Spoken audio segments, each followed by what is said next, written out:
waxaa maanta halkan aad muuqaalkaygan ad ka aragsan waa boqor axmed imaan warsame boqor baalle oo doonaya bal dareeskan inta badan dadku ay weydiiyaan oo dad bana isweydiiyaan muxuu yahay, muxuu ka samaysan yahay, muxuu xidhaa. ujeedadaas inaan maanta bal idinla wadaago inaan wixii moogtay karaankayga ahaa aan idinka soo gaarhsiiyo. aan ku horeeyo koofiyaddan aan xidhanahay waxa laga sameeyey shimbirkan ka yaryar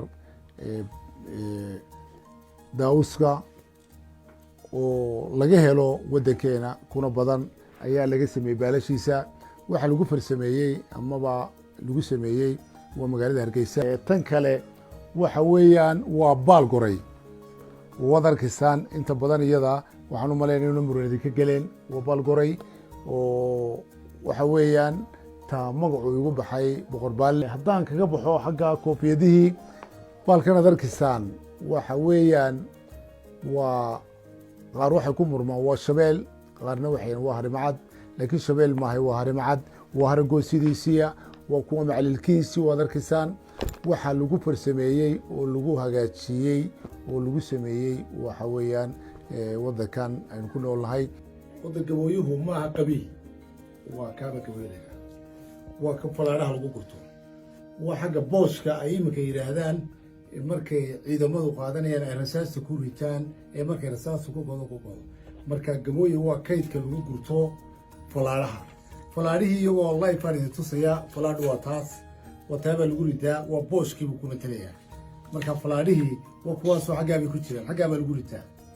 waxaan taa uga soo jeeda oo waxaa u sameeyey sanna kabaan xidhanahay qudhidoodu iyaguna waa shabeelkiiba ay ka samaysan yihiin.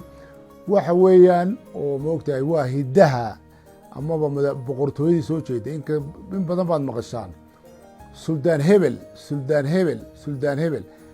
annaku boqortooyadan aan xidhanahay waa boqortooyadii waxay ka soo jeedaa berigii hore waddankan loogu yimid ee hiddaha u lahayd.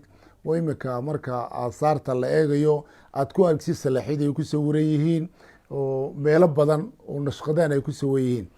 marka waxaan idiin sheegayaa haddii boqortooyo laandheera ama suldaan laandheera la doonayo waa tii ugu laandheereysneyd boqortooyadan aan xidhanahay.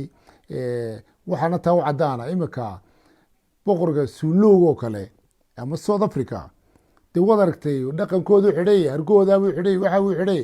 boqortooyooyinkii berigii hore ee geeska Africa dee waa la garanaya waxay xidhan jireen. niigteenna may xidhan jirin, koodhana may xidhan jirin iyo koofiyado oo dhaqan kalaa. laakiin qofku dhaqankiisa waa inu ku faanaa.